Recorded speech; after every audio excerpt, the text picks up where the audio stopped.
नमस्कार साथियों, आप सबका इस नए एपिसोड में मैं स्वागत करता हूं।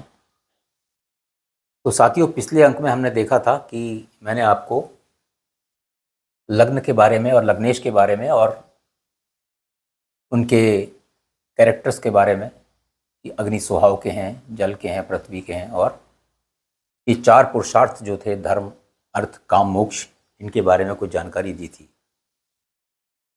तो आज साथियों हम इनके बारे में थोड़ा सा और डिटेल में जानेंगे कि हम इसको कैसे अपने जीवन में हमारे कहाँ पर ये काम आते हैं या कहाँ पर इनको हम काम में ले सकते हैं।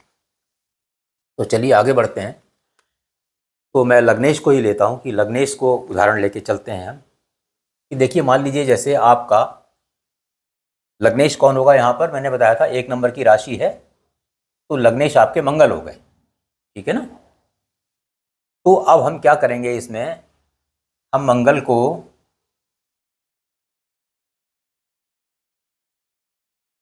को यहाँ रख लेते हैं। चलिए, ठीक है, लग्नेश जो है 8th हाउस में आ गए।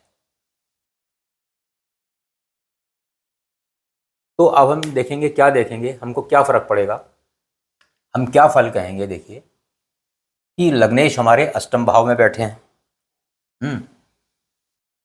लग्नेश हमारे अष्टम भाव में बैठे हैं। लग्नेश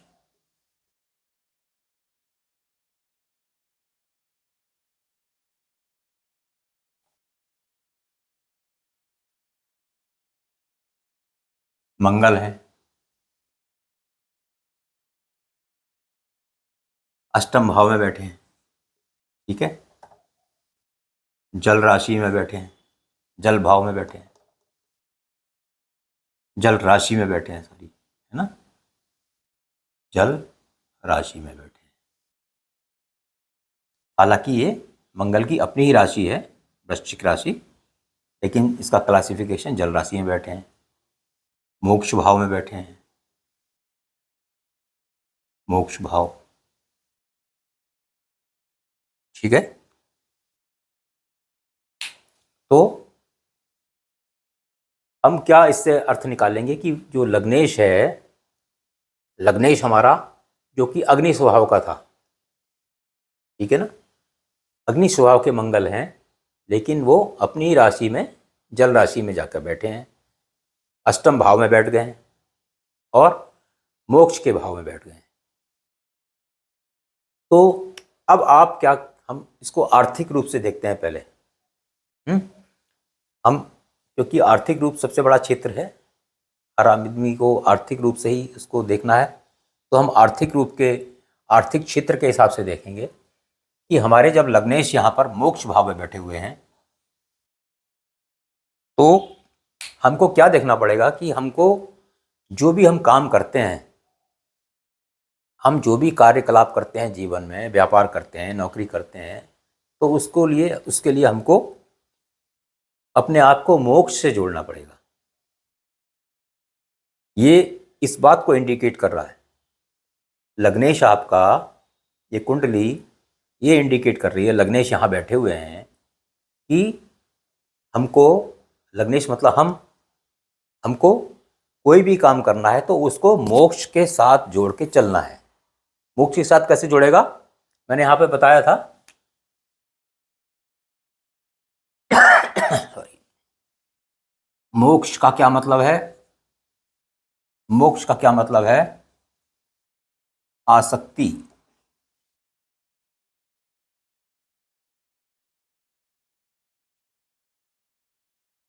से आपको दूर रहना पड़ेगा, ठीक है ना।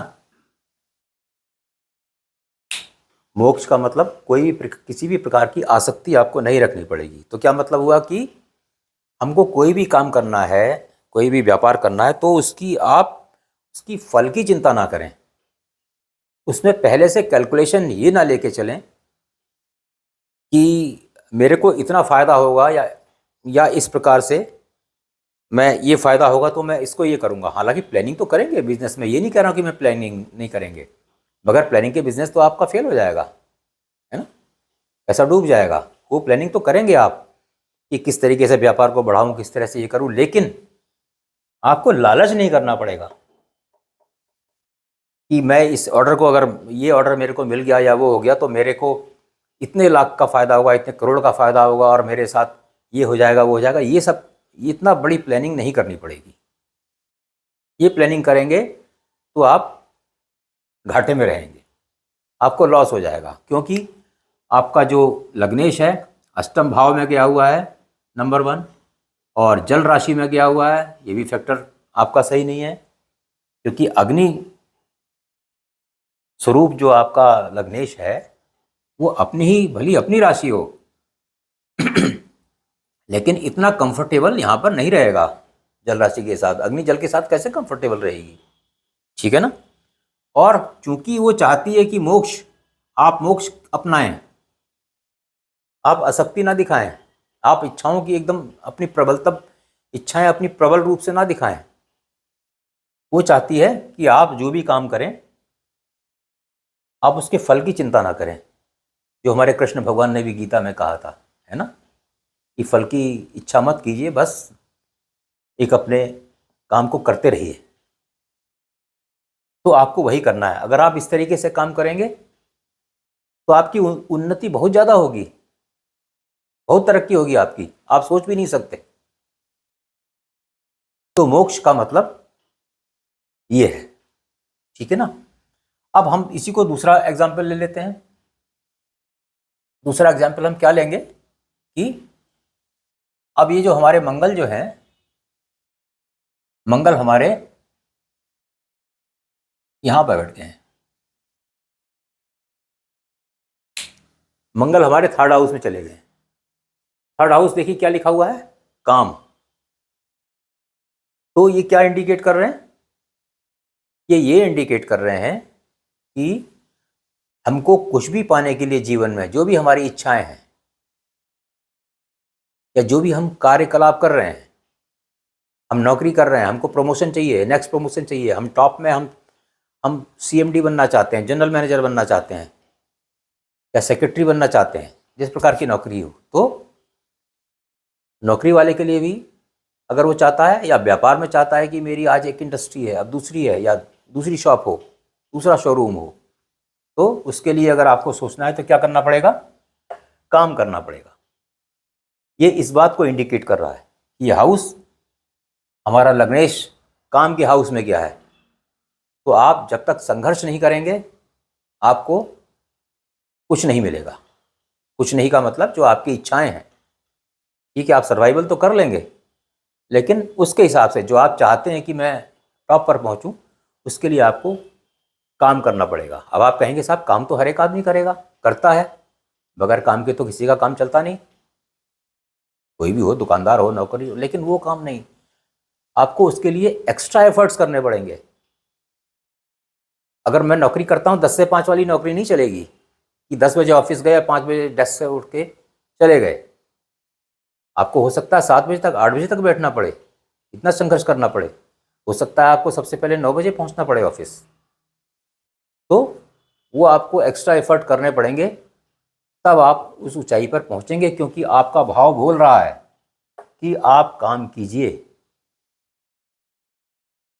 तो मैं सोचता हूं कि आपको काम की परिभाषा भी समझ में आई होगी। जब आप इससे जोड़ेंगे, जो आपका लग्नेश कह रहा है, आपकी कुंडली कह रही है, उसके अनुसार चलेंगे, तब आपको अपने मन वांछित फल मिलेंगे। एक उदाहरण और ले लेते हैं। एक उदाहरण ऐसे लेते हैं कि मान लीजिए ये हमारे धन भाव का है ना, अर्थ भाव है, देखिए, ठीक है, ये हमारा वैसे भी जो है धन भाव होता है और अर्थ भी है। अब यहाँ पर हमारे इसके स्वामी कौन है, शुक्र हैं, ठीक है ना, 2 नंबर की राशि है। तो 2 नंबर की राशि के स्वामी शुक्र है, वृष राशि है। तो वृष राशि जो है, इसके स्वामी हमारे चले गए, यहां चले गए,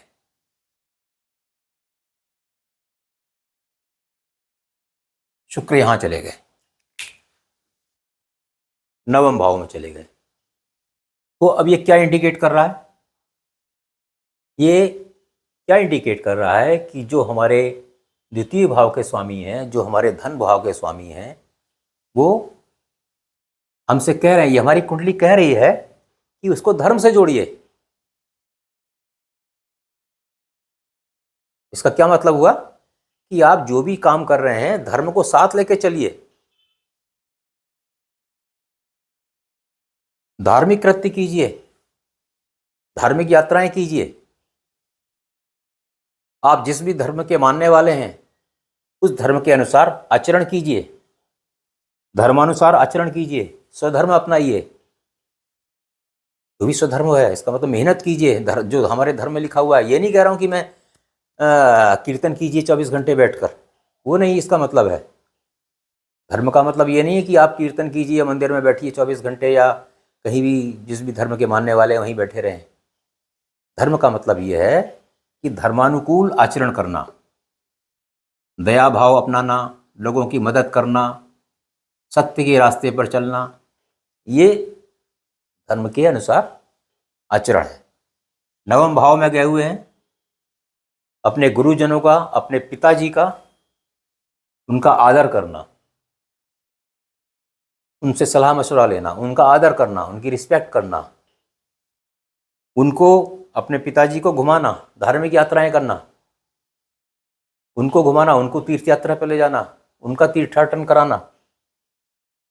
ठीक है, ये सारे आपको करने हैं। उससे क्या होगा?